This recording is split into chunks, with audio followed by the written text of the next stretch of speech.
Hello, everyone, and welcome to the New Filmmakers LA Virtual Film Festival powered by Seed and Spark. My name is Boyana Sandik, and I'm the Programming Director at New Filmmakers LA. For those of you who don't already know us, we're a nonprofit 501c3 organization that provides monthly opportunities like this one to the independent film community and film professionals. I'd like to start this session by taking a moment to acknowledge that NFMLA provides a safe space within our community for communities of all backgrounds and people from all walks of life. Everyone is welcome here. You are welcome here. In addition to having the Academy as our presenting partner in celebration of Hispanic Heritage Month, I'd also like to recognize our academic delegation partners, all of whom have brought 30 or more students and faculty to this weekend's festival lineup.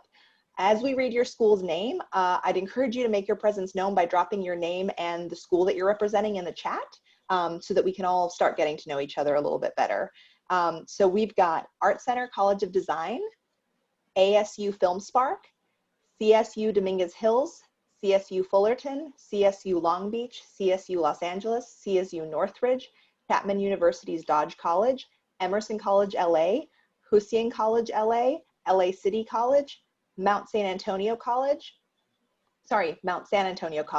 New York Film Academy, Occidental College, Los Angeles Film School, UCLA Latin American Institute, UCLA TFT, and the USC School of Cinematic Arts. Once again, thank you to all these school students, faculty, and alumni for joining us to celebrate these incredible Latinx voices and for participating in the professional development opportunities that we're all taking part of as part of this, as part of this program. We hope that you walk away from this weekend with new insights and new relationships. And we thank the leaders at your institutions for spearheading these delegations and bringing you here today with us. I'd also like to give a shout out to all of the community collaborators that you see up on the screen. Thank you for your incredible partnership. And of course, a round of applause for all of our industry delegation members and moderators. Thank you. You have all been great. You continue to be great. You're about to continue to be great. And we really appreciate having you here with us. I'd next like to take a moment to acknowledge our incredible sponsors, without whom the work New Filmmakers Los Angeles does would not be possible. Starting with our co-host, the Academy of Motion Picture Arts and Sciences, and especially Bettina Fisher, Tracy Dillon, and Ama Jamara. We really couldn't have done it without you. And while this year's program is virtual, we definitely want to let the Academy's theater staff know that we miss and appreciate them. I'd also like to acknowledge our monthly venue host, the South Park Center and its parent company, LBA Realty, our executive circle sponsors, FilmLA and Warner Media 150, producer circle sponsors, BBH and HBO, director circle sponsors, Sony Pictures Entertainment, Wells Fargo, Easter Seals Disability Film Challenge, and Blackmagic Design, debut sponsors, Creative Artists Agency, City National Bank, Los Feliz Neighborhood Council, and POV. Our foundation sponsors, including the Los Angeles Department of Cultural Affairs, the Hollywood Foreign Press Association, the Hollywood Chamber of Commerce Community Foundation, the LA County Department of Arts and Culture, the California Arts Council, Sundance Institute, and Bank of California. And of course, our media partner, Screen International. And if you haven't taken a moment to review all of this weekend's festival programming, we encourage you to do so. We have a great lineup going all day tomorrow with some Q&As with the filmmakers throughout the day. So please make sure that you visit our website at nfmla.org to learn about the other programs that we have. And with that, I'm going to go over just a little bit of housekeeping before we get started. Today's panel is going to kick off with a 60-minute moderator-led discussion with our esteemed panelists. Throughout this discussion, we are going to encourage you to chat and comment and interact about what's going on. If you don't have your video on, please turn it on so that we can see you and you can see us and we can get to know each other face to face. Also, if you could change your Zoom name to reflect not just your name, but also your title and your institution or the organization that you're representing, if that's applicable, just to kind of aid in this networking aspect of what we're doing here. And it's easier for people to find each other. Following the moderator-led portion of the discussion, we're going to turn it around to you, our audience members, for a 30-minute interactive audience and panelist Q&A. In order to ask a question during the Q&A, simply use the raise hand feature, which is available under the participants tab. And if you'd like to try it now, you can just to make sure that you know how to find it. We won't count this one, just do a practice one. And then when you raise your hand during the Q&A, a New Filmmakers LA staff member will ask you to unmute. All you need to do is then unmute yourself. And once you have the floor, we just ask that you limit yourself to 1 to 2 questions so that we can get questions from as many people as possible. If you don't have a microphone, you can simply chat us your question and somebody on our team will ask it for you. Please also be sure to mind your video background and your audio throughout the session. This is interactive, so we just ask you to remain aware that you're on camera if your video is turned on. If we can see you, we can see everything in the background too. And with that, I'm really excited to introduce our guest, Sundance Institute's Elise McKimmey. Elise, welcome. Thanks very much for having me. I'm glad to be here. We're really excited to have this conversation with you, and that excitement started to build in the last panel when you got a shout out from our last panelist, Sherry Page. She was very excited about you. Nice, glad to hear it. I appreciate it. So to start, can you give us a brief overview of Sundance Institute and the labs in case there's anybody who's not familiar? Sure, absolutely. So the Institute was founded in 1981, and it includes support for fiction and nonfiction writers, directors, and producers. We have a film festival that you have probably heard of, and that is under the Institute umbrella, but we also have a whole other section of work that we do, direct artist development and support through our labs. I'm the Deputy Director of the Feature Film Program. So that is labs primarily for emerging writers, directors, and producers. We have a vibrant documentary film program. We have an episodic program dedicated to work in television and everything that term implies these days. We have an outreach and inclusion department that runs several programs, including our Women at Sundance / Momentum Fellowship. There's also the Ignite Fellowship, which is a program that started more recently and focuses on young people between the ages of 18 and 25. And then we also have people who are supporting artists in the theater space, in the New Frontier space, which is sort of the intersection between storytelling and technology, and in the film music space, emerging composers. At the moment this coming year, the specific labs for those disciplines are on pause, but we are creating a new interdisciplinary program to continue our support of those artists outside of a lab structure. And actually, fun fact, the Director's Lab for Feature Film Program is actually the founding program of the Institute and predates the festival by a few years. Oh, wow. I actually didn't know that. I'm learning that for the first time now too. Learn something new every day. Yeah, that's exactly. The lab that started in 1981. And my boss, Michelle Satter, is the founding director of that program. And so she's been with the Institute since the beginning. Wow. So then can you tell us a little bit more about your role there at the Feature Film Program? And also maybe if you can tell us a little bit about your professional journey to that role, kind of what was your path like? Yeah, absolutely. So my title is Deputy Director for the Feature Film Program. What that means in practical terms is I am our lead on our screenwriters and our directors labs, both in terms of outreach to potential applicants, review and selection of submissions, and then actually making sure that those labs happen, that they have great advisors, that the filmmakers have a productive experience and get what they need out of the programs. And in addition to that, I play a key sort of supportive role with our creative producing program and our episodic program. And then I'm a member of the whole team, which supports the filmmakers that participate in our labs and programs after their participation in the lab. We always say that sort of when you come to one of our labs, that's the beginning of our relationship with you.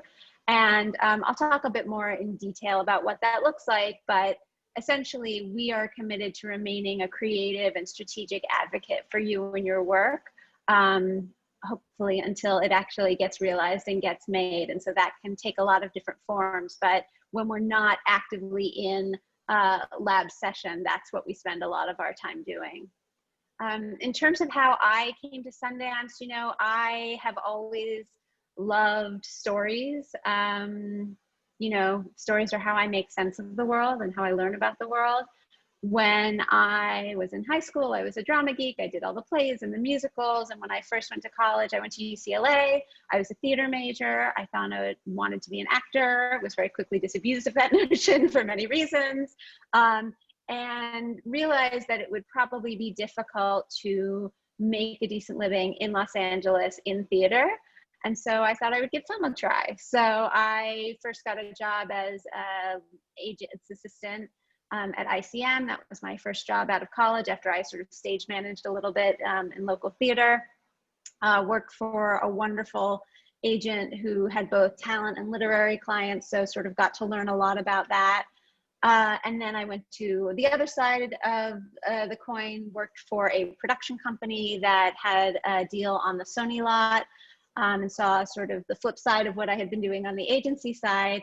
But I often say that my early jobs were learning a lot about what I didn't want to be doing, even though they were extremely educational, and I was incredibly lucky to work for very generous and lovely human beings.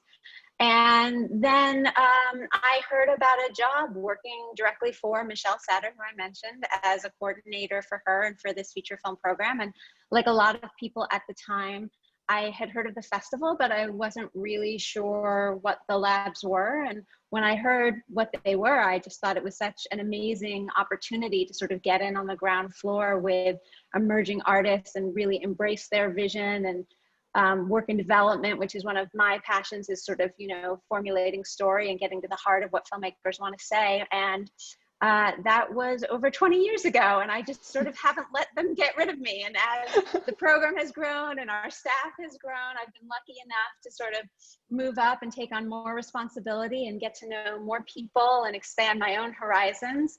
And it's been kind of perfect for me, because I have never been the person who wants to be the writer or directs on my own, but I have a great appreciation. I just think artists are so valuable in the culture. And over the years, I have been able to hone my skills at helping other people sort of birth their babies. So yeah, I just consider myself extraordinarily lucky to have the job that I do. Very cool. So what are the developmental track programs and the fellowships, and who's eligible for them? Sure. So we have a number of programs that are for writers or directors or writer-directors or writer-director teams. There's any number of configurations of people that we can support who are in the emerging category. And what that means for us is either a first or second fiction feature. Mm-hmm. And for a while, we had one application for this lab and one application for this intensive and this application for this fellowship. And we realized that even though it all made sense to us internally, it was often very confusing for people on the outside to figure out, well, should I apply for this or for that or for both things simultaneously? And a few years ago, we took the majority of our developmental programs for writers and directors and put them all under one umbrella application, which we call the development track. And so it's an application that asks a bit about who you are as a filmmaker and what your project is and what your experience is. And the answers to those questions tell us what you're eligible for, and then we will automatically consider you for any program or fellowship under this track that you're eligible for. And so you don't have to decide what you're applying for. So the programs and fellowships that are covered under our development track are and I'll go back and talk about each of them a little bit, but just to list them, they're the January Screenwriters Lab. There's our Screenwriters Intensive. And then we have 4 named fellowships: an Asian American Fellowship, a Latinx Fellowship, the Sundance Institute Comedy Central Comedy Fellowship, and then our partnership with the Sloan Foundation has the Sloan Fellowship and Commissioning Grant, which are 2 separate things. So I can talk a little bit about each of them. The Screenwriters Lab is, as I said, the founding program of one of the core programs of the Institute. It typically takes place in January, preceding the film festival every year. It's a program that supports 12 projects and the creative teams behind those projects. So because we do support teams, it's typically between 12 and 16 fellows, which is what we call the writers who come to the Screenwriters Lab. And it's a mix of artists who are based in the US and working internationally. And as I said, it can be a writer, it can be a writer-director, it can be a writer working with a director or co-writers. But the goal of the lab is to help each fellow get on the path towards the most compelling version of the story that they want to tell, but staying true to their unique vision and their perspective. The heart of the labs are a series of one-on-one meetings that each fellow has with different creative advisors who are working established screenwriters. And those meetings are intended to be very much conversations or dialogue. So it's not about just sitting and receiving and getting notes, and it's not a film school environment where you're being taught how to write a screenplay. It's about having a real exchange, you know, hopefully on something that feels like a peer-to-peer level, even though often the advisors that you're working with are far more experienced than you are. But what we ask of each advisor is to really embrace the individual vision of each artist. Often those meetings will start with an interrogative approach. You know, the advisors have a lot of questions about, you know, why do you want to tell this story? Where are you personally located in it? What do you want an audience to take away from it? But then very quickly you get beyond that kind of 10,000-foot view and can get very granular and specific about the choices that you might make, or the places where you need to brainstorm solutions to stubborn problems, get unstuck, or even just take something that feels solid and figure out how to make it special. You know, sometimes our writers will ask to write a scene with an advisor, or, you know, do a structural analysis of the script, or sometimes it's a much more heady philosophical conversation. We don't put the parameters on what those conversations have to be. And each of our advisors brings their own different experience and taste, and their own methods to the conversation. We never espouse any one right way of doing things. So we really leave it up to the fellow to say, you know, that's something I want to take a piece of. That's a really interesting idea. We also don't ask our advisors to come to consensus on their feedback on a script. So although the advisors meet on a daily basis to kind of pass the baton to whoever has the next meeting so that the meetings don't become repetitive, they may not agree. And for that reason, we pretty strictly guide our fellows not to write during the writing lab, which may sound, you know, not exactly intuitive. But the idea is that we want you to just be a sponge, to be open. You know, I always say, like, go to the lab like you're taking a shower, just let it fall over you. Because, you know, sometimes you have 2 meetings on your first day and all of a sudden everything's landing into place and it feels like the sun is shining and the birds are singing. You just want to go back and write. But then the next day you might have a meeting with someone else who has a totally different opinion or asks a question that cracks you open in a different way. So the fellows are also not under any obligation to take on the feedback that they receive at the lab, either from advisors or our staff. We really want you to just sort of marinate in it. And then after the lab is when you'll go back and think, okay, here's some things that really resonated with me that I want to try and implement, versus here's a really interesting idea from a really smart person, but that's not necessarily the movie that I'm making. In addition to the meetings, you know, we watch movies together when we can be in person at the resort. We eat meals together. You know, I often say some of the best experiences of the lab happen at the bar at the end of the night. And, you know, we really hope that we are forming a community that will outlive the boundary of the lab itself. That's something that is one of the founding values of the programs that we offer. So that's the Screenwriters Lab. The Screenwriters Intensive is a program that takes place typically in early March, and the past 8 or 9 years that it's happened, it has been housed in our office in LA. We support 10 projects at that program. It's a 2-day program, and it is focused on supporting artists from underrepresented communities. It too can support writers or writer-directors or teams, but it generally focused on first-time fiction filmmakers. And the difference between, you know, it's very similar in terms of philosophy and ethos and approach to the Screenwriters Lab. There's a workshop that typically starts the Screenwriters Lab. It's the same workshop that starts the Screenwriters Intensive. We also typically screen a recent Sundance film and give access to the filmmaker, to the fellows, to talk about the process and answer questions. There are one-on-one meetings with advisors. The difference is that it allows us to support either a project or a filmmaker, an artist, who maybe is a little bit earlier on in their developmental process, a little bit more nascent, where it feels like a full-bore 5-day residential lab is not necessarily the exact necessary support, but they're still in a place where, you know, we see tremendous promise. We want to give them tools. We want to give them access. We want to give them connection to Sundance and to each other. Sometimes the Screenwriters Intensive is the primary mode of support that we'll give to a project, or sometimes a filmmaker may start with a Screenwriters Intensive and then progress on to a future Screenwriters Lab or Directors Lab. That's not necessarily the goal, but it has happened.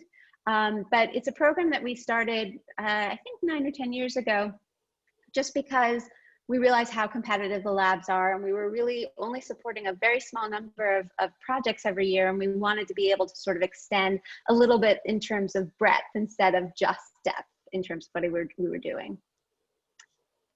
So talking about the fellowships, one thing that is important to know is that one of the main components of each of these fellowships is participation in either the Screenwriters Lab or the Screenwriters Intensive. So if you are the Asian American Fellow or the Latinx Fellow for a given year, you will likely be participating in one of those programs. And in addition to that, the fellowships come with an additional grant. They vary a bit depending on if we have external partners or not. And then there's the same kind of year-round mentorship that we offer to all of the artists who go through one of our programs. The Asian American Fellowship is for Asian American writers or writer-directors, and with a particular interest in telling a story that somehow focuses on the Asian American experience. The Latinx Fellowship is designed for a US Latinx writer or writer-director. And the Comedy Fellowship is, you know, we don't get a huge amount of comedies submitted to the lab. We love to find them, but I think it's a somewhat difficult target to hit in terms of what is a comedy, but also sort of meets the mandate of the lab in general. And so we've been really grateful to have this partnership with Comedy Central because it's brought a lot of interest and new folks that are working in comedy our way. We're definitely looking for something that, you know, is both a comedy, but has something to say, some larger thematic underpinning, is reflective of a really distinctive voice, has some sort of personal connection to it, as opposed to just like a really fantastic, funny rom-com or broad comedy that we've seen before. And then our partnership with the Sloan Foundation. The Sloan Foundation is devoted to stories that feature themes of science and technology, or feature scientists or technologists as main characters in the film. They're interested in sort of putting those examples out in entertainment to sort of raise the profile and the value of that study in the world to audiences. And so we have a Sloan Fellowship for a script that where the writer or writer-director will either attend the Screenwriters Lab or the Screenwriters Intensive. And then the commissioning grant is the one program that allows us to consider a more experienced filmmaker. It doesn't have to be a first or second timer, and also to consider a piece of material at an earlier stage. The commissioning grant is the only offering where you can submit a treatment or a partial draft. It doesn't necessarily have to be at completed draft stage.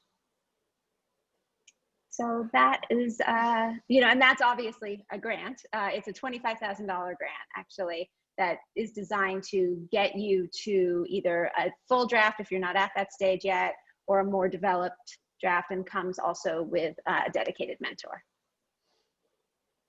Wow. Okay. So there are a lot of different opportunities, and they all sound very holistic in their support for artists. That's amazing. Can you tell us a little bit more about the Directors Lab?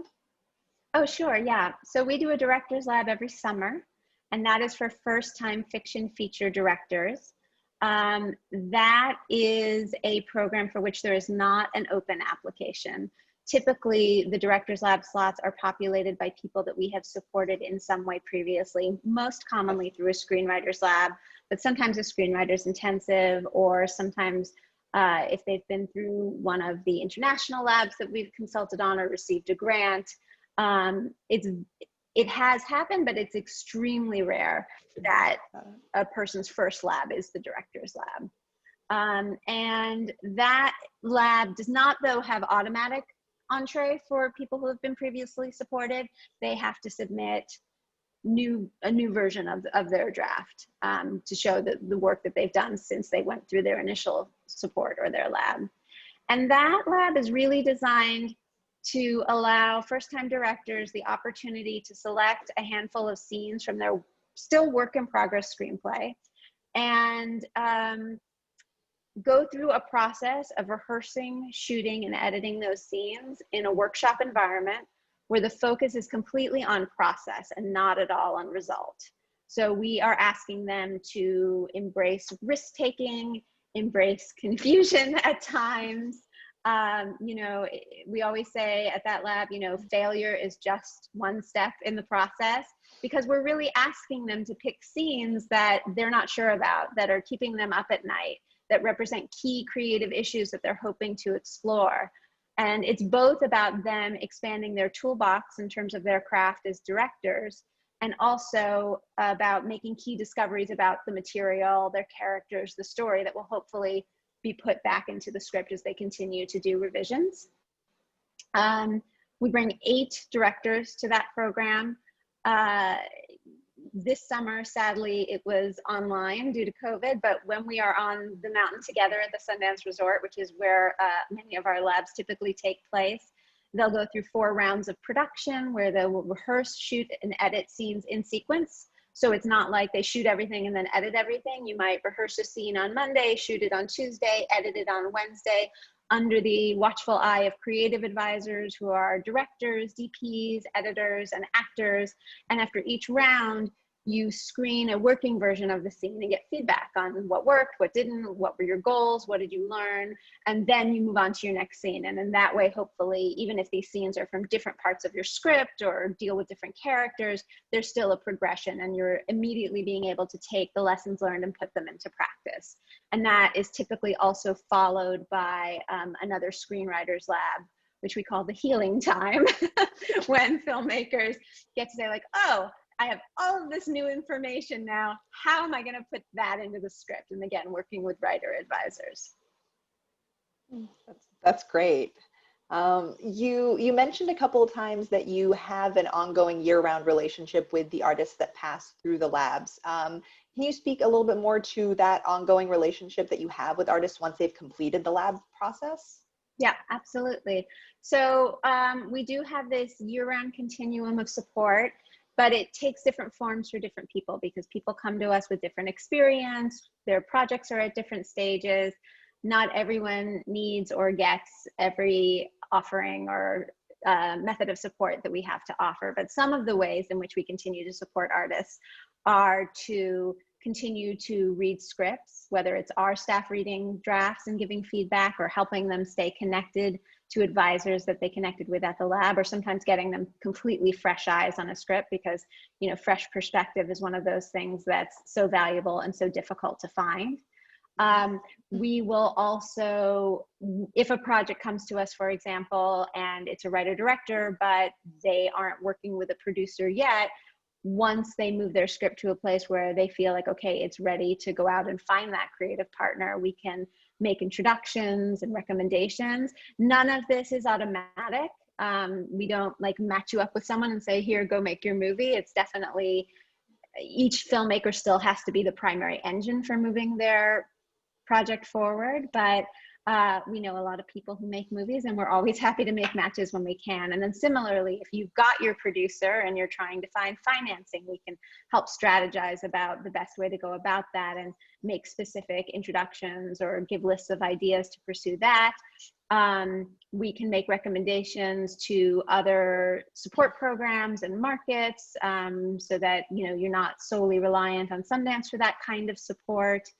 Letters of recommendation, that sort of thing. Once a film has been shot, we will often support in the post-production process in the same way creatively that hopefully we did in the development process, watching cuts of films and giving feedback and facilitating ongoing advisor support. And then when you've got a movie and you want to figure out how to get it into the world, you know, we try and be helpful in terms of thinking about strategies for that, whether it's, you know, market screenings or a festival that you want to apply to.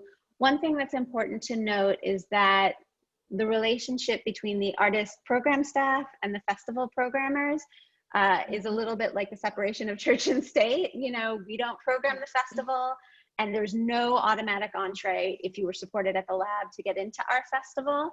I think sometimes it may even be a little bit more challenging because the programmers are aware that that's the perception. So in order to program something, they need to really love it themselves. And sometimes the Sundance Film Festival is not the right place for a given film, either because of timing or, you know, what the rollout you want it to be is. So we love it when our films premiere at our festival, but it's not a given. And we're also very happy when they premiere elsewhere. So, you know, really all of that can be wrapped up in just saying that we want to always help our filmmakers either build or sustain momentum, no matter what part of the process they're at. Sometimes that means being a cheerleader, sometimes that means being a truth teller, but always it is from the place of advocating for them to get to tell the story they want to tell. We are not producers, we are not financiers, we have no ownership in these programs, and we always say, this is our opinion, but you are the decider. You're in charge, you get to do what you want. Yeah, that makes sense. So to get into the nuts and bolts of this process for somebody who's interested in getting involved in one of these programs, what is the application process for the development track look like? How does it work? And about how many people apply each year? So the development track program is a two-stage application. We have an open application for our first round. It will open typically every year. It opens in early April and the deadline is in mid-May. This year we pushed it a little bit later for reasons I'm sure you can surmise. The application consists of a few things. There are just basically, you can include information for up to 2 applicants, because although we do support teams, we typically will only bring 2 people to a lab for any project. And then you also can include information for a 3rd creative team member. So that can be a producer or a DP or an editor, something like that. We ask for bios on all of those people. We ask for a cover letter, and in the cover letter, we're just basically asking for a general introduction of you and your project and a sense of why you're interested in the lab. Why is this something that you feel would be useful to you? Why is now the moment? That sort of thing. And then we have an artistic statement, and that artistic statement, we leave the parameters intentionally broad because, you know, I always say when people ask me, well, what's important? I said, well, the thing that's important to us is the thing that's important to you. So the thing that you choose to focus on and draw our attention to in that application, that in itself tells us something. But generally, we're looking for a sense of how you see the tone of the film. What is the style of it? If there is something very important to you about the visual imagery or storytelling feel of the film. Is there a filmmaker or a film that is a reference for you? Not that you're going to make someone else's film, you're only going to make your film, but anything that really helps give us a context for the target that you're looking to hit. Because these are works in progress, you know, we're not expecting them to be fully polished and, you know, sort of perfectly crafted. But also because of that, it's important to us to have as much information as we can, as not only like what's here on the page, but what's your intent? Where are you trying to go? And so a lot of times the artistic statement can be an opportunity to give us that kind of information. It's also a place where we want to have a sense of who you're making the movie for. Who do you see as the audience? Not in a like, you know, studio 4-quadrant marketing way, but, you know, we want to know, you know, who do you want to see this movie? Do you have a sense, not necessarily in like practicalities or logistics of how you're going to get it out of the world, but that that audience exists and that, you know, the scale of the film that you have in your head is something that's feasible to get made and get to that audience. And then if you are submitting a project that we've previously considered, we also ask you to let us know, like, what's different since we read it last? What are the changes that you made? What are the things that you're still needing help with, that you're looking to the lab to help you with. Then we also ask for a logline for the project and a synopsis for the project and the first 5 pages of the script. And I think often people get a little freaked out by the idea of only sending the first 5 pages of the script, because they think that we are trying to ascertain the worth or value of a project based on 5 pages, which is not how we look at it. In fact, I would say the rest of the application to me is more important than the pages. What I'm looking for in the pages is just a glimpse of your writing style. I want to have a sense of, is there voice? You know, am I drawn in at the beginning? Would I love to have page 6? You know, and also, quite frankly, because the application is wide open and we have no prerequisites, I want to make sure you know what a screenplay is, that I'm not getting 5 pages of prose. It doesn't have to be formatted perfectly, although that information is pretty easy to come by, so I appreciate it when it is. But it's really just about getting a taste. There are times when I'll read those pages and I'll be like, kind of doesn't matter what's in the application, the pages are great, but more often than not, it's really an amalgamation of all of those things, and the personal voice that comes through, not just in those pages, but in your essays, are what will really grab us. So this year, we actually had an incredible jump in the number of applications. We take applications from all over the world. Our submissions this year jumped by almost 50% in the first round to over 3,600 submissions, which, you know, I guess people had some time on their hands. So we take a percentage of those first round applications and we advance them to a second round. And what advancing to the second round means is that we then go back to you and we say, okay, we want to read the full script. If you're a director or you're working with a director, you have the opportunity to submit some directing samples, or if you have some visual materials, you put together a lookbook or a deck of some kind, you have the opportunity to upload that. But both the directing sample and the visual materials are optional. And then the last thing is, because, you know, you probably applied in May and we might be asking you for your script in August and we expect that you continue to work on it, we ask you to submit an updated synopsis so that the synopsis we're reading lines up with the full script that we are requesting. And in addition to projects coming to us through that open application and advancing to round 2, in the fall, we also enter an invite-only second round, where our staff does a tremendous amount of outreach to invite people to submit their projects directly to round 2, which just means that they start by submitting the full script, but the rest of the application is exactly the same. And that is something where we work with, we'll track filmmakers all year round. So sometimes that's someone that we saw a great short film, or they submitted a project last year that got close and we want to read the new draft, or they submitted a project last year that didn't get close, but we like their voice and we want to see something else. And then we also reach out to a tremendous number of film schools and film organizations and film festivals. We ask our alumni, we ask our advisors, we go to industry.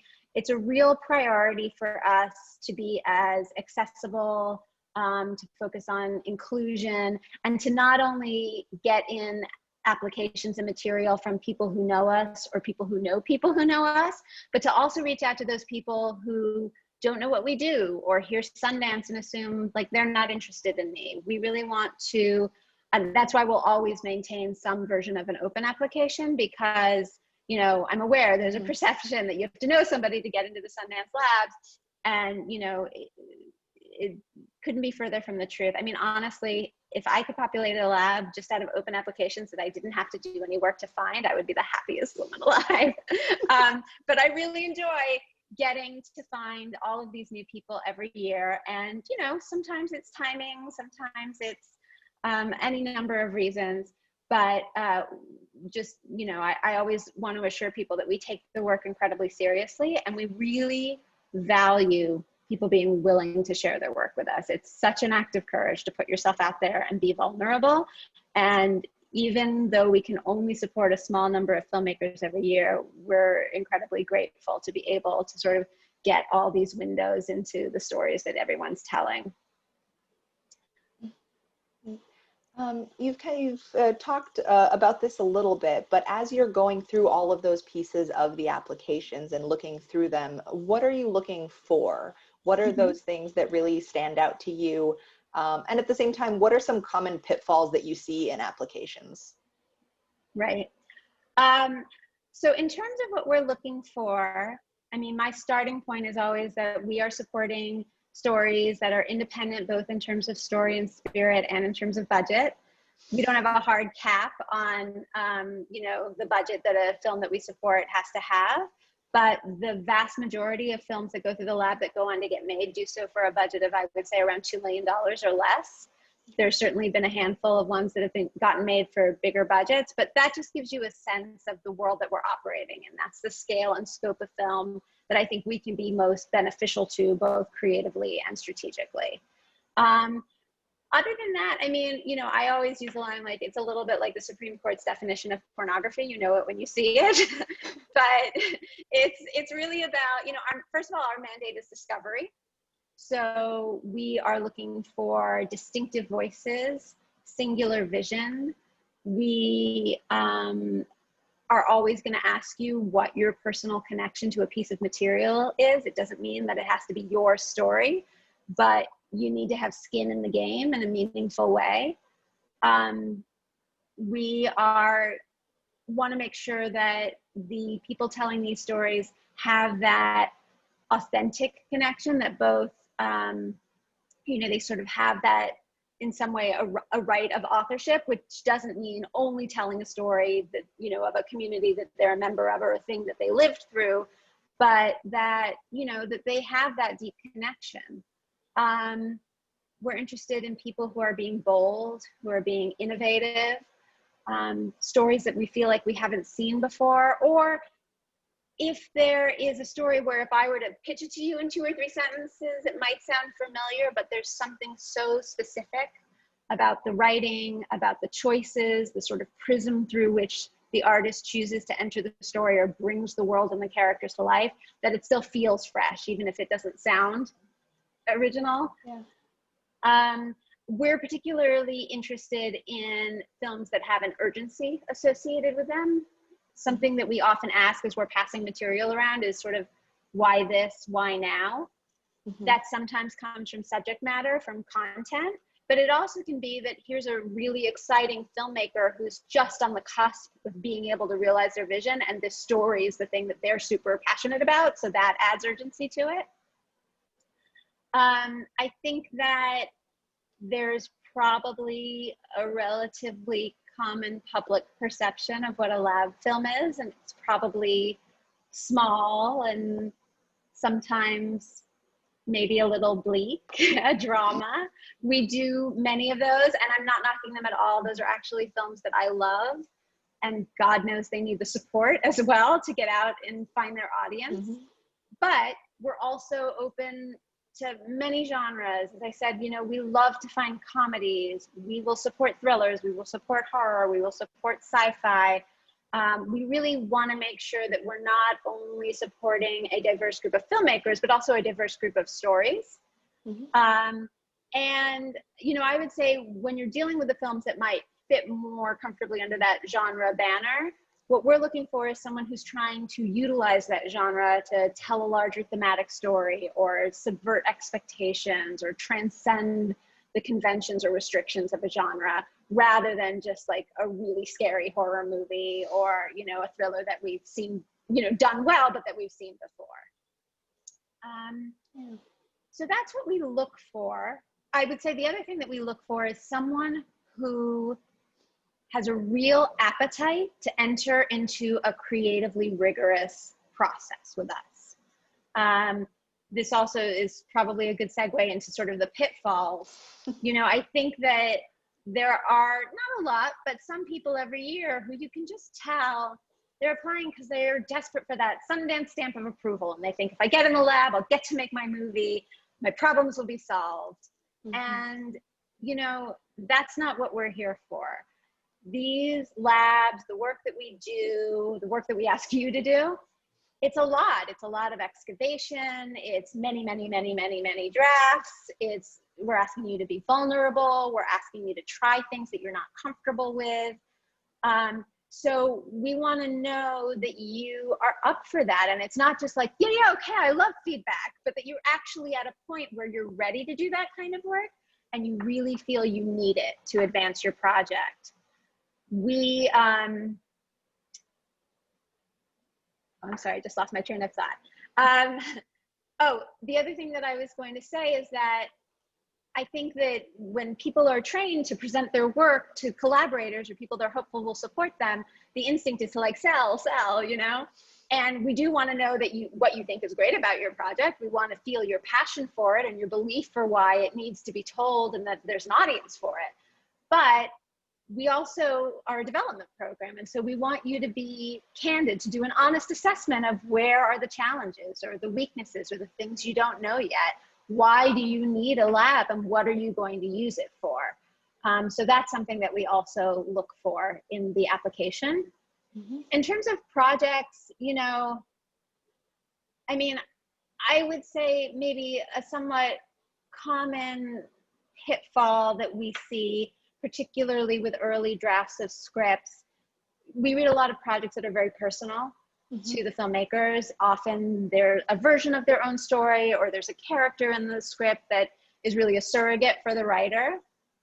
And so I always ask people to just be a little wary of what I call writing as therapy. You know, just because it happened or just because it happened to you doesn't make it a movie.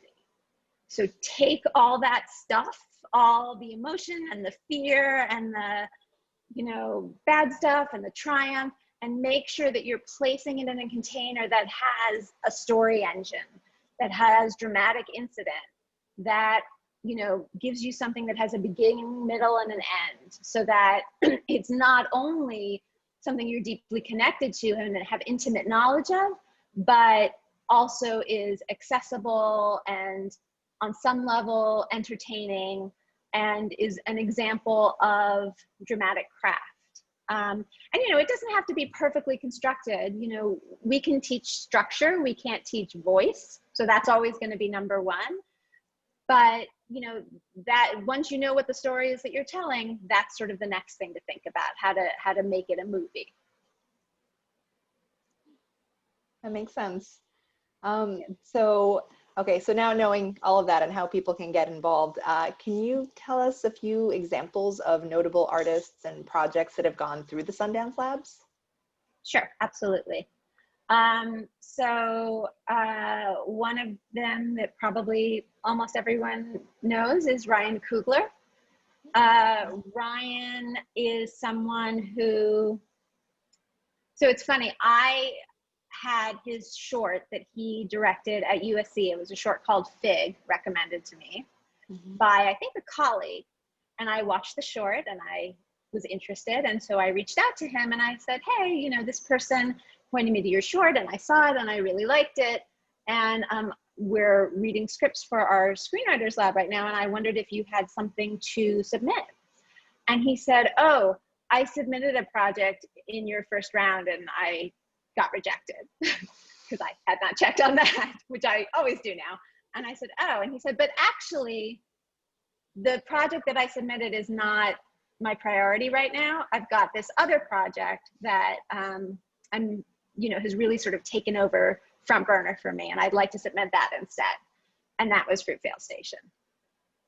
And so he sent it to me and our team, and we read it, and we immediately saw the promise in it, and we met Ryan, and he is kind of a unicorn in just terms of how creative and open and generous he is as a human being. And so we selected him for our screenwriters lab. He attended the screenwriters lab in 2012. And then we were inviting him to apply for our directors lab. But just as he was selected for Screenwriters Lab was when he had brought on Forrest Whitaker and Nina Yang Bon Jovi as his producers. And all of a sudden it looked like they were going to have the money to go and it would shoot in the summer. And so he called us and said, I don't know what to do. I really want to do the director's lab, but I'm afraid if I push this off, if I say no to this, it might not come back. And, you know, we said to him, look, if this is coming together and you have a chance to make your movie, you know, don't let the lab get in the way of that. We'll still find ways to support you, you know, which we did. We helped him with crew recommendations. And, you know, I think, you know, I was actually the one who introduced him to Rachel Morrison, who was his DP on that film. We watched cuts of the movie, and, you know, we're sort of hopefully combination cheerleader, shoulder to cry on during, you know, all the difficulties of making your first movie. And then the film premiered at the 2013 Film Festival, which is an unusually fast turnaround, like almost never replicated. So I don't want to sort of set that up as the example, but that is Ryan's particular story. More recently, a more recent film that came through our program was The Farewell, Lulu Wong's film. Lulu had made a film previously, and so actually she came to us with the script, and we supported her through a program that we have called Film 2, which supports second-time filmmakers.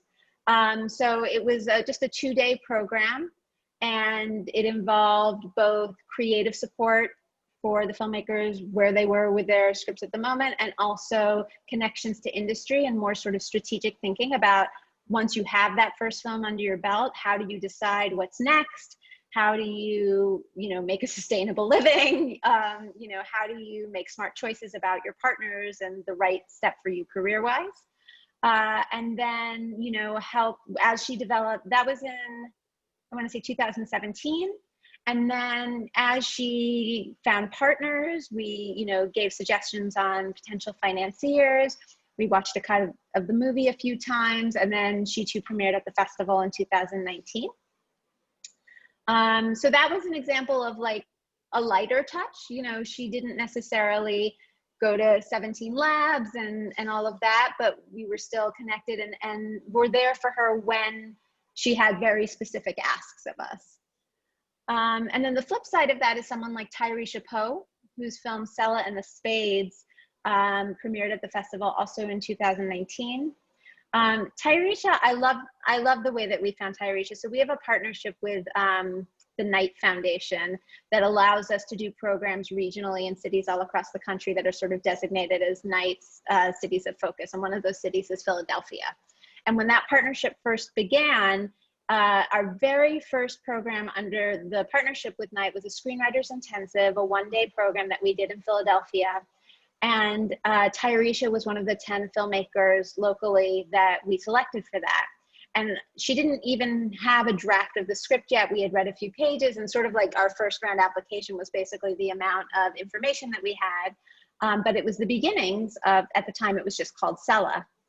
And so she came, and, you know, I got to meet her and was really taken with her, but sort of didn't hear from her for a little while, would check in. And then also as part of that Knight Foundation partnership, we brought some fellows who were from those cities to the festival. And so she was selected for that in 2016. She also participated in a program we have called the Women's Financing Intensive, which is sort of a 2-day program focused on female filmmakers that's around having the experience and confidence to pitch and ask for and close money for a film, which has been shown to be one of the impediments for female filmmakers. And after that, she had a draft of the script. We read it. We selected her for our 2017 Screenwriters Lab. Then she progressed to the Directors Lab. Then we supported her producer, a woman named Lauren McBride. It was also her first feature at our Creative Producing Lab that same year. She went through our Catalyst program, which is a forum that connects projects to investors. And then ultimately the film premiered at the 2019 Sundance Film Festival. So that's an example of a filmmaker where we got involved very early, tracked her over time, gave her many different touch points. And, you know, the film premiered, it sold to Amazon, and actually they've produced they've purchased the television rights and are now working on a series version of it. Wow. Yeah, long journey. Really with that impressive. One. Yeah. It's really great when they pay off that way. Oh, that has to be really satisfying to see come to fruition. Absolutely. Yeah. So you alluded to a few other, in that just that last part of the conversation, a few other sources of support that Sundance has for filmmakers. You mentioned Catalyst and a few other things. Could you just kind of go through all of the other sources of artist support that Sundance offers? I know there's a lot of it, but yeah. Well, I'll focus on features primarily, because if I went through everything, we'd be here all night. So we have a creative producing program. Actually, there is a sort of a doc arm to it and a feature arm to it. That is overseen by my colleague, Shira Rockowitz. And it is a program that is a lab attached to a year-long fellowship for emerging creative producers. And it is for a producer that has a project in hand, that has a director attached. And the intent is to really support the producer and advance the holistic idea of creative producer. So you're not just a fundraiser, you're not merely about, you know, executing on logistics and budgeting and scheduling, but you're also a key creative partner to the filmmakers, and have your own voice and your own sort of essential role to play in seeing the vision of the film realized. And so that program starts with a lab that focuses on sort of all of the elements of being that kind of producer: story, communication, pitching, budgeting, networking, all of that. And then there's a year-long fellowship for those producers. They receive a grant, they receive a dedicated mentor for the year. There's activation in the festival to do network meetings. And then there's many, many touch points during the fellowship year that, you know, what they focus on varies depending on who the cohort is and what their needs are, but it's always, again, designed to sort of give them a reality check, a leg up, and a burst of momentum. You know, the ideal is that if you can use your fellowship year to sort of push yourself over the hump to get a film made in the year following that year, that's fantastic. It often takes longer because that's the way indie cinema works, but that's kind of the timing and sort of where we want you to be at. And hopefully, though, you're not so far along and so close to going that you're not open to feedback to try and shift your strategy or rewrite a script or whatever it is. And although the producers are the supported artists in that lab, once a project has been through the lab, we're really committed to supporting the team. And by the way, the reverse goes for the screenwriters and directors labs. If you are working with producers, you know, we're there to support the whole team and to really hopefully give you a cohesive support system to help move the project forward. Our Catalyst Forum, as I said, is a program where we connect investors to projects. So it's both an opportunity to have a discussion around best practices for investors. Often it's people who are newcomers or early on in terms of private equity investment, or it's people who were early on when they first started coming to Catalyst and just come back year after year because they love getting to meet the artists and see the programs. It's a mix of fiction films and documentary films. And it also allows the opportunity to have the film sort of present their project and their business plan to these investors, and then, you know, have meetings from there. There's no guaranteed funding, and Sundance does not get involved in the specifics. It's really about being a connector and a sort of a steward of the process. And there is an application process, but at least one key member of the team, writer, director, or producer, has to have been either supported by a previous Sundance program or had a film in the festival in terms of eligibility. And then the last thing that I just wanted to mention, not everyone knows about this, but we do have an online education platform called Sundance Collab, which fortuitously launched a couple of years ago. And then, as you might imagine, since the pandemic, has really taken off in terms of the number of membership and people who are using it, and it is open sort of globally. And there are tiered levels of membership that you can have. There is a community membership that's free that gives you access to all of the master classes that we put online, and we're sort of producing original content from Sundance advisors, alum, and other members of the field. There are live online events. There are monthly challenges where you're given a prompt and you can enter either a short script or a short film and receive other benefits on the site. There's a vast video library of interviews and panels that we've done at the festival and our labs over the years. There's also something called a creator membership. You can have a 30-day free trial, and then after that, I think it's $10 a month, and then, or $100 for the year, I think, don't quote me.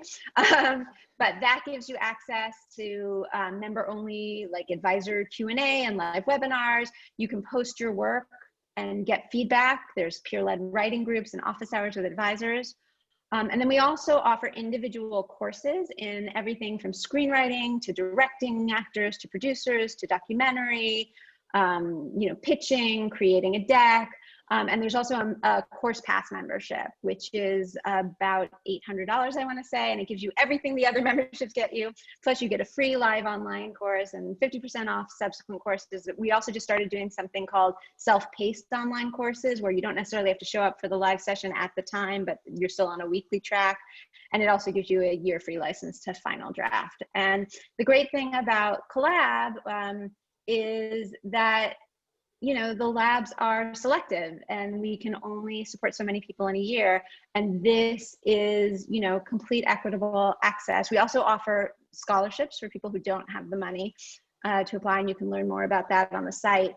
But, you know, it's really, again, allows us to do breadth and not just depth. And I've received some really exciting applications for the lab even this year from people that went through one of these courses, and then one of the advisors or administrators reached out to me and said, this person we found in this class, they're fantastic, you should absolutely read their work. So we had, I think, some pretty lucky and good timing on that front. But definitely, if people are interested in sort of the Sundance way of working too, that's a great place to get a taste of it. Great. Okay, so lots of entry points for people to get started and start discovering things and see what might be a fit for them. Absolutely. Great. It looks like we are accumulating quite a few questions with people who had their hands up. So Andrew, who do we have? Yes, but before we get started, as Boyana said, we are accumulating a lot of questions. So please limit it to one question so everyone has a chance to ask. And two, and most importantly, whatever you do, for just everyone's sake, do not pitch an idea. Just don't do it. Just don't do it. Okay. Now that I said that, I don't expect anyone to pitch an idea. I'm going to repeat it. An idea. Do not pitch an idea. Slam the laptop down. I'm out of here. I'm out. I'm leaving. So with that said, first up, we have Alex from New York Film Academy. So Alex, I'm going to ask to unmute you. All right. Thank you. Thank you for representing this Sundance Institute. Really appreciate this and being able on this platform with you. I heard a lot about, you know, what you guys do for writers, directors, producers. As it relates to a developmental program, besides the, you know, the free classes that you just talked about, the master classes that you spoke of, what other type of developmental programs do you have for actors? We don't really have developmental programs for actors. The one way that actors have been able to participate in the labs is through our director's lab. For each project, they select the scenes that they're going to work on over the course of the month of the lab, and then they identify 3 key roles in those scenes that they want to cast. And then we work with casting directors who volunteer their time to cast those roles, come to the mountain and act in the scenes. And even though it's not a lab that's focused necessarily on the development of the actors, we really value the actors' contribution. And because it's a workshop environment, it's not a situation where we're just sort of like, go to the marks, say here, look here. You know, we're really asking them to be a part of the creative process, to give feedback, to ask questions. And so in my experience, it's been a very fulfilling opportunity for actors. But that is like a typical casting process. We don't really have time or resources to run a proper casting process with meetings and auditions. So typically the directors will work with the casting directors to try to communicate their vision, and then the casting directors will utilize their knowledge and talking to agents and managers to have people submitted for roles, and just we offer invites in that way. Great. Next up, we have Mark, also from New York Film Academy. New York Film Academy is showing out. I'm going to unmute you. Hello. Hi. So I had a question when it comes to you were talking about the labs where you would have to turn in an early version of the script, and then you would let us know whether you want the full version and all that. When it comes to presenting scripts, do you feel like proof of concepts in video format are at all helpful, like if they're worth the investment, or like when you're talking about someone who doesn't have the money to make a movie to begin with? Or is it, if the project is good, do you feel like it's gonna sell itself, and like regardless of any video you attach to it? Well, I think that there's two different answers for that in terms of what Sundance would say, or in terms of considering a project for a Sundance lab versus going out in the world. I would say that for our program, if you're a director or you're working with a director and you have an idea that, like, it's not something that I would say you must do this, go invent it out of whole cloth, right? Mm-hmm. If you are a director or working with a director and you've got a great idea, either there's a little piece of your script or there's something that you can sort of craft that will really communicate your vision, and you have the resources, not necessarily a lot of money, but however you get the resources to pull it off kind of impeccably, then it can be helpful. It also doesn't have to be a strict proof of concept. It can be a story that is similar in tone, in feel, in visual style, but not at all what's happening in your script. Something that sort of works best as a bite-sized story. I do think that when you're going out in the world, if you have not directed a feature and you are asking people for money to let you direct a feature, if you have a great short film to accompany your script, that will also be helpful. But if you have a not great short film, that will be harmful. And so if you're going to enter into that, you want to make sure that you have people around you, a great idea that you really put in the work to have something that you are proud to have represent you and feels like it's in conversation with the feature that you want to make. Okay, thank you so much. Of course. Next up, we have Nicole, who's screening her film this weekend. Fantastic. She's a very talented filmmaker. Nicole, I'm going to unmute you. Hello, thank you Hi. for being here with us. I had a question about the screenwriting lab. You mentioned submissions went up 50% and that you guys received 3,600 submissions. I was wondering what's the percentage of submissions that pass from first round to second round, and what's the percentage that actually get in? I don't have those exact numbers handy. I can tell you that in years past, it's been the advance from round 1 to round 2 rate has hovered between 20 and 25%, depending on the year.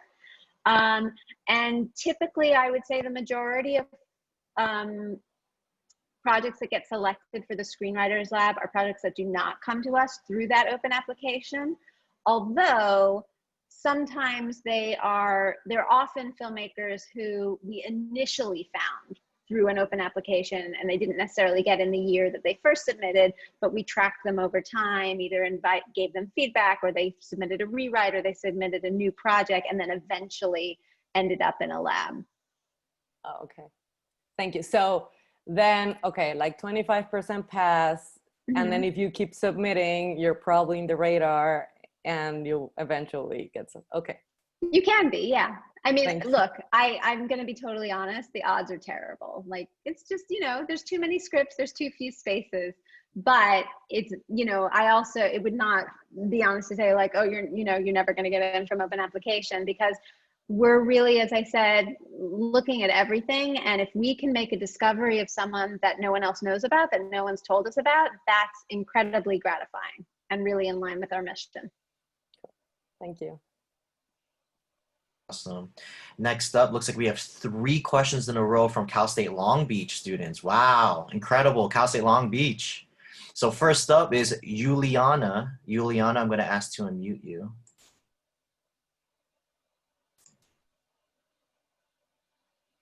Hi, thank you for being here and all the information. So I'm a nonfiction actually track in Long Beach. So I was wondering if you could share any programs or labs for documentary filmmakers. Yeah, we have a documentary film program. They have sort of two wings of their program. They have the Documentary Film Fund, which is like applying for grants that is for projects at all stages, from development to production to post to impact and engagement.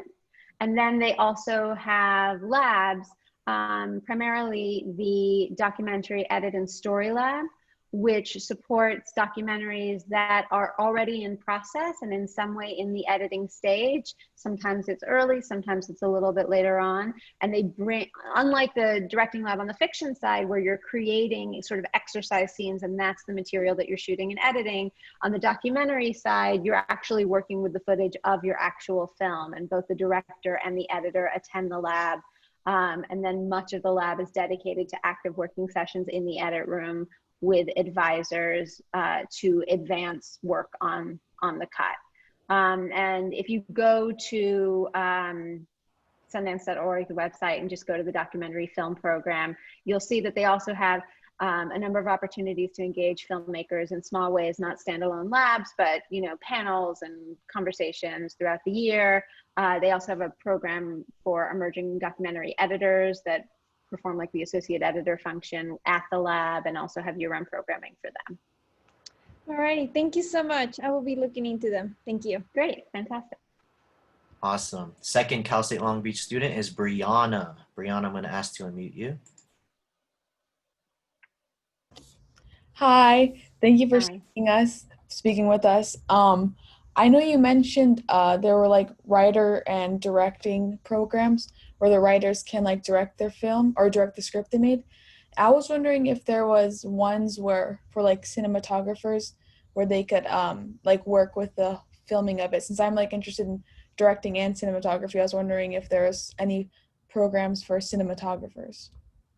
So this is similar to the question I answered before about actors. We don't have any standalone programs for cinematographers, but at the Directors Lab is the opportunity for cinematographers or DPs to engage in the program.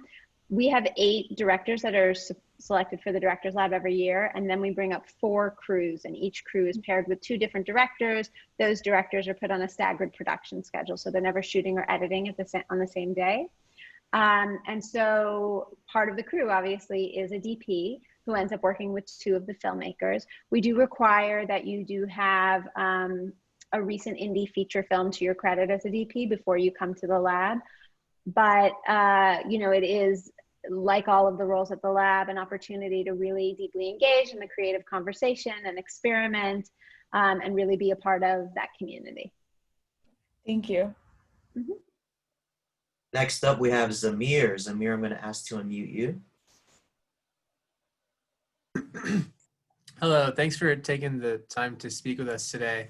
I was just wondering, does it help if we are writer-directors for the lab, or is it okay to just submit as a writer? It's definitely okay to submit if you are a writer and not a director. We do tend to support a lot of writer-directors, but I think that's just as much about what's typical in indie film as, an actual mandate for us. There aren't a lot of open directing assignments in the indie world. So if you're a director, often you feel like you want to generate your own material. And then sometimes we get people who say that they're applying only as writers, and by the time they go through the lab, they're like, no, I need to direct this, and that's okay too. But we definitely support writers who, don't want to direct their own work and are not yet paired with a director. I think that is a little bit of a harder row to hoe in some ways. And we did have we have had a couple of experiences where we supported a writer on a script, and then once a director came and became involved, they took the project in maybe a slightly different direction, and the producers became involved and they took the project in a slightly different direction. And because we didn't have the connection with them that we did with the writer, they were, not as intimately connected to us or really in need or interested in our support. But every year at our Screenwriters Lab, when we have screenwriter advisors, they make sure that we have writers who consider themselves first and foremost writers, because we really, even if you're a director, frankly, when you come to the Writers Lab, we always say, you know, make sure your writer's hat is firmly on your head. We don't want to hear, I'll fix it in post. We don't want to see, you know, let me show you extreme close up. You know, it's really about the craft of writing. Cool, thank you. Mm-hmm. Awesome. I have a question in chat from an alum of Occidental College. Her name's Tanisha, and she asks, how do you go about selecting comedy scripts, and does Comedy Central assist in the selection? Well, the process we go through in terms of selecting comedies is pretty much the same process that we go through with all of our scripts. We, you know, obviously are dealing with a lot of volume in terms of scripts. So basically the months of September, October, and November are largely dedicated to reading material, sharing material, discussing material, if, you know, reading the supporting material, if there are samples to see, doing that. And so over the course of those months, we eventually get to a kind of short list where we hope that we have a small group of projects that feel like there's authentic voice, that it makes us laugh, that it's doing something different than we've seen before. And then Comedy Central does not have the final say in who gets selected for their fellowship. But as with many of our partners, what we will do is typically share a small selection of projects that we're interested in, and we sort of have to come to consensus together about which project we're going to select and will be the recipient of the fellowship in any given year. Awesome. Next up, we have Shay-E. Shay-E, I'm going to ask to unmute you. Hello. Thanks for, you know, just giving us a bunch of knowledge this late. We really appreciate it. My question is surrounding a couple of pointers that you mentioned prior. One was, and I missed the full sentence per se, but you were speaking about a lab where applicants get a chance to do a bit of everything throughout a filmmaking process. What program exactly is this? And is that also tied to where a crew for a, you know, potential project is selected as well? Hopefully that makes sense. I'm not entirely sure which program that you're talking about, but it may be our director's lab, where the directors select scenes from their screenplays and get to rehearse, shoot, and edit the material, and then at the very end go through another writer's lab. Does that sound like what you're looking for? Yeah, I think that was what you were mentioning. Okay. And so yeah, no, go ahead. Well, I was just going to say, so the director's lab is invite only. Typically, the projects that we select for that lab have been supported by us previously through either a previous lab or grant. And in terms of the crew for that program, it's a small crew. It's something like 8 or 10 people on the crew. As I said, each crew works with 2 different directors. I typically help find our DPs and our editors, and then we have a production supervisor who we work with who populates the rest of the positions on the crew. And, you know, these relationships and these matches are kind of blind dates, and there's no expectation that they will outlive the lab. It's really about people not only who are talented, but also really excited about the idea of a workshop environment and creative exploration. But we have made several fortuitous matches and had people who go on to end up working on films that have been through the lab where they met at the lab. And for those, for example, the director's lab, so this is usually, like you said, sort of like a blind date, you know, per se. So there is usually no screen submittal for that. It's usually something that's already come into fruition. Is that what you're saying, or is there a process still? In terms of the projects that are coming to the lab to be developed and workshopped, they go through an application process. Even though we already know them, there's typically more alumni than spots available. Okay. In terms of the crew, you know, it's a mix of referral and interviews, people who get recommended to us through the year. And it's always a bit of a puzzle to put it together because well, not almost everyone at the lab volunteers their time. And so they get a small stipend, and we, you know, bring you to the mountain and house you and feed you. But often it's about knowing what the projects are that year, what kind of support do they need, who, you know, can book a job right before or book a job right after so they can afford to, you know, give us a couple weeks of their life. Yeah. So it's always a little bit of putting the puzzle together. Okay. Thank you very much. I appreciate it. Yeah, of course. Next up, we have Jessica. Jessica, I'm going to unmute you. Hi, Elise. Thank you for this. Sure. So for the comedy opportunity, are you looking for pilots or are you looking for, are features okay? So for my program for Screenwriters and Directors Lab, it's exclusively features. We do have a separate episodic program. It's on a slightly different timeline. And they also have a partnership with Comedy Central. So they have a comedy fellowship as well. But in terms of the program that I oversee and all the information I've been giving you today, these programs are for features. So we can send in a comedic feature. Yes, absolutely. Great. Okay. And then who does pick for the Comedy Central opportunity? So it's basically our full-time staff. There's about 7 or 8 of us who are actively engaged in the selection process. We also get feedback from an external selection committee that is primarily made up of our alumni. And then, you know, Comedy Central definitely plays a role. We're sharing material with them, seeing what they respond to, but it's not a situation where they can say, we want this. If our staff feels like, oh, that's not a good choice, you know, we sort of agree to agree.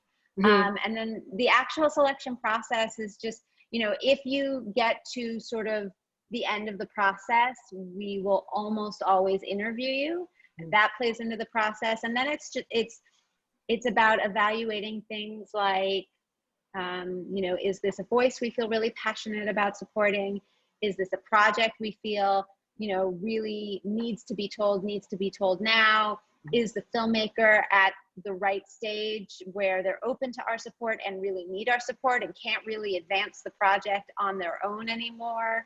And then also about having a mix of people and storytellers, having a mix of different kinds of stories so that it feels like everyone who's being supported at a given lab has something unique to take from the lab, but also has something unique to bring to the lab. Cool. And you want it to be funny, but also have like an undercurrent of truth. Yeah, some sort of heft to it. Got it. Thank you so much. Of course. Next up, we have Thais, who is screening her film this weekend. So Thais, I'm going to ask to unmute you. Fantastic. Hi, Liz. Thank you for being here. Yeah, as Larry said, I have my film here screening tomorrow, which is The Catch that I directed, and it's actually written and produced by Camila Zavala, who just did the creative producing lab. Fantastic. Love Camila. Here, yeah.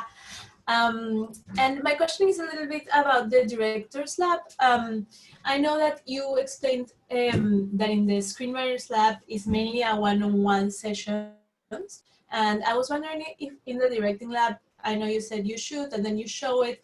Is there any feedback also from the other participants, and how does that work? Yeah. So the director's lab is a little bit different. We bring a group of advisors, and as I said, it usually consists of several directors, at least one DP, at least one editor, at least one actor, but they work very much as a team. You know, because of the nature of production, it would be very difficult to just sort of say like, okay, you and you together, that's it. We want to make sure everyone gets the experience of everyone. And so they will meet every morning to talk about where the projects are at, what the filmmakers need, what their goals are, what their potential obstacles are.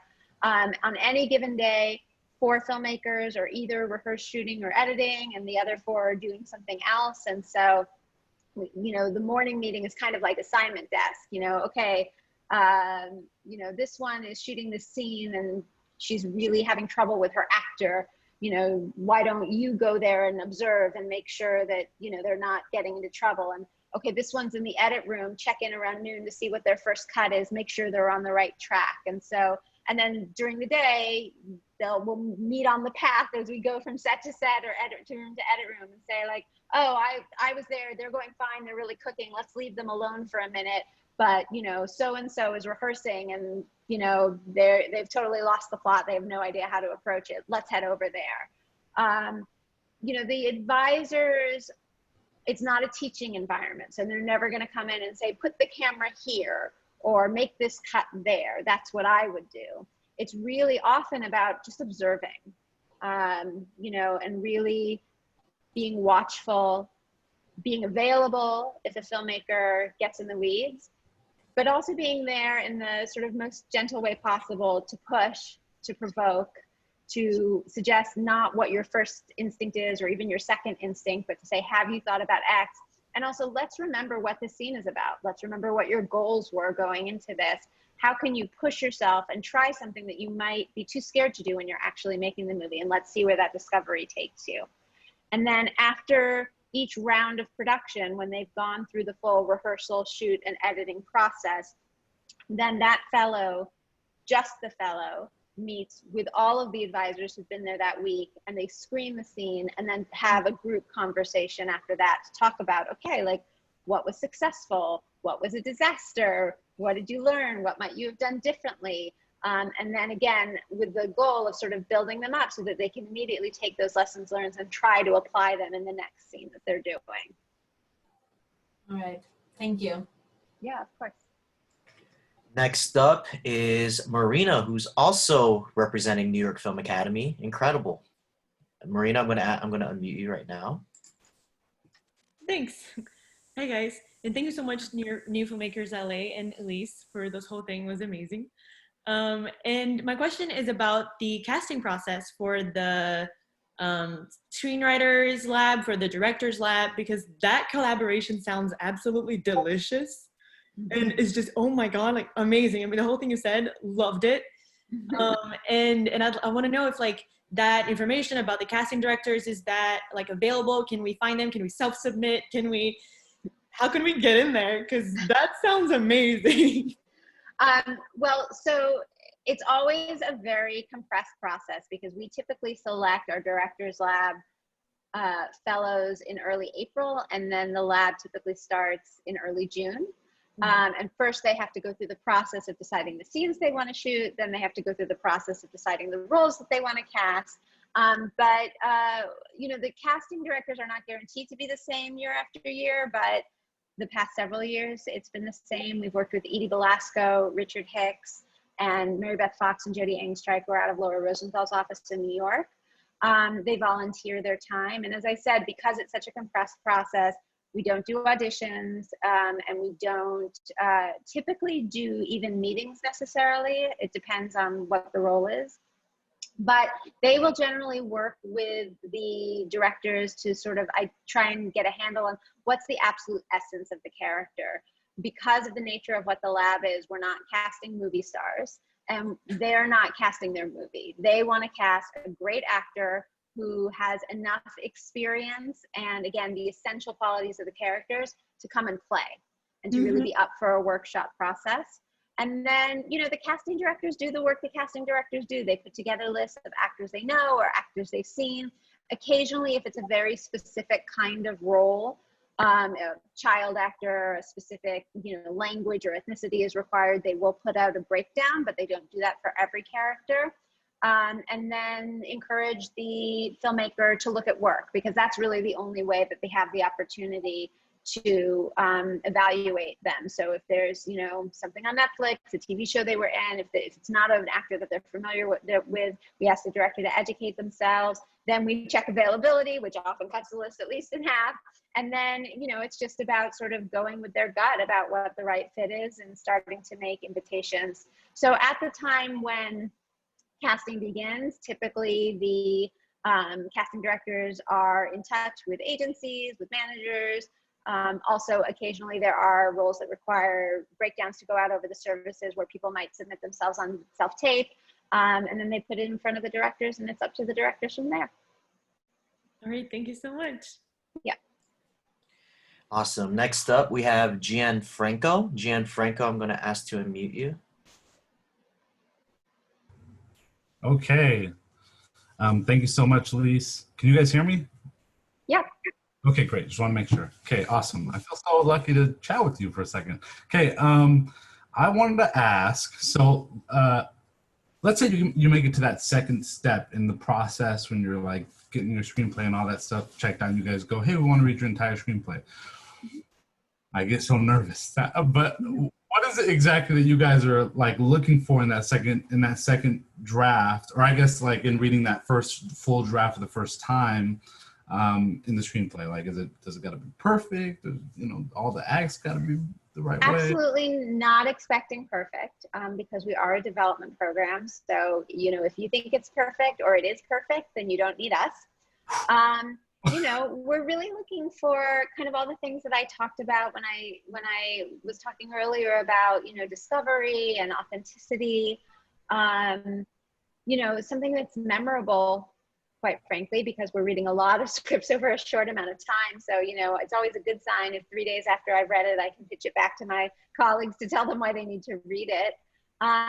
You know, we want a sense that you have a story that is in some way unique. And that might be because, you know, it's literally never been made before, but more often it's because of the way that you choose to tell it, because of the perspective that you bring to it. There does, I think, need to be some indication that there is craft present, that you've got writing chops, you've got an ear for dialogue, or a way of describing images, or, you know, a way of building tension and having climaxes and things like that. That there's a sense that either your character transforms in some way, or people transform around them because of their actions, or they attempt to transform, and the point of the movie is that they're not able to. But as I said before, we can teach craft. If your act structure is a little wonky, or your script's a little long or a little short, we can probably figure out how to help you address that. But if there's not something special and distinctive at the heart of it, or if it's really similar to something that we've seen before, that's a lot harder for us to address or to teach. So it's really about communicating the heart of the story. You know, why do you want to tell this? Why is it urgent to you? And what makes it special? What is going to really make it stand out and connect with audiences and illuminate something, you know, about who you are uniquely, or about the state of the world. I mean, that's what I love in a movie, and that's not tied to any genre or any style. That's really about the person telling the movie and where they choose to point their lens. Awesome. Thank you so much. Yeah. Great. Next up, we have Zach. So Zach, I'm going to ask to unmute you. Thanks so much for talking to us for a minute. My question would be, if you know you make it to the second round, but you're not necessarily selected as one of the finalists for the Screenwriters Lab, what kind of feedback could you expect, if any, from the readers or the judges? And then sort of correlated to that, if you were to reapply with the same project, based on feedback you either got or just a revision, for the next year, is it the same application process for that, or is there any differences? Mm-hmm. So in terms of feedback, there's not really feedback that we offer as a matter of course. We don't share our coverage or written notes. And, as I said, we are a small team reviewing a large number of applications. Having said that, there are times when if someone got close and I have easy feedback to give, not easy feedback, clear ideas about what they need to work on or where they focus their attention, I will try to share that with them. And I think most of my colleagues feel similarly. Or if someone reaches out and I sort of go back and revisit the application and there was clear feedback given, whether it's something that I read myself or colleagues read, where it seems to be a consensus of, areas that were particularly challenging, we will try to share that. But there are times when we may get requests and, it was sort of a mixed bag and, unfortunately we don't have time to go reread. So there are times if people ask for feedback that we just say, unfortunately, we're not able to give that. And so, we try to be helpful when we can, but also realizing that we do have limited capacity for that.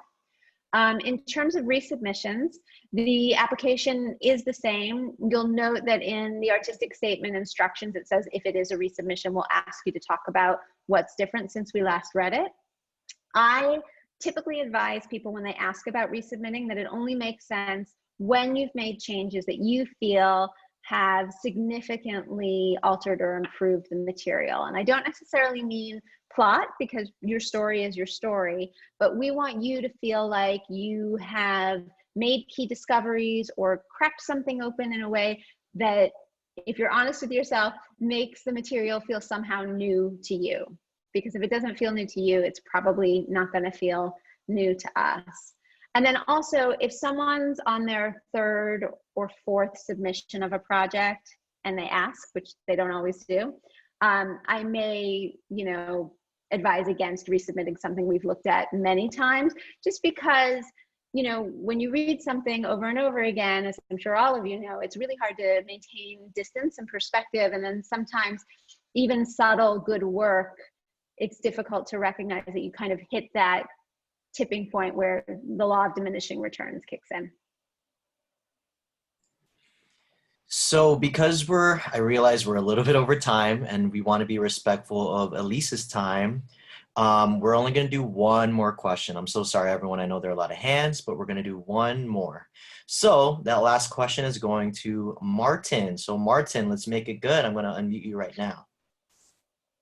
No pressure. I think you're still muted. For some reason it's not letting me unmute you. There you go. Oh, you muted yourself again. There you go. Got it. There we go. Hi, greetings from Austin. Just a quick question. Could you talk about writing and directing teams?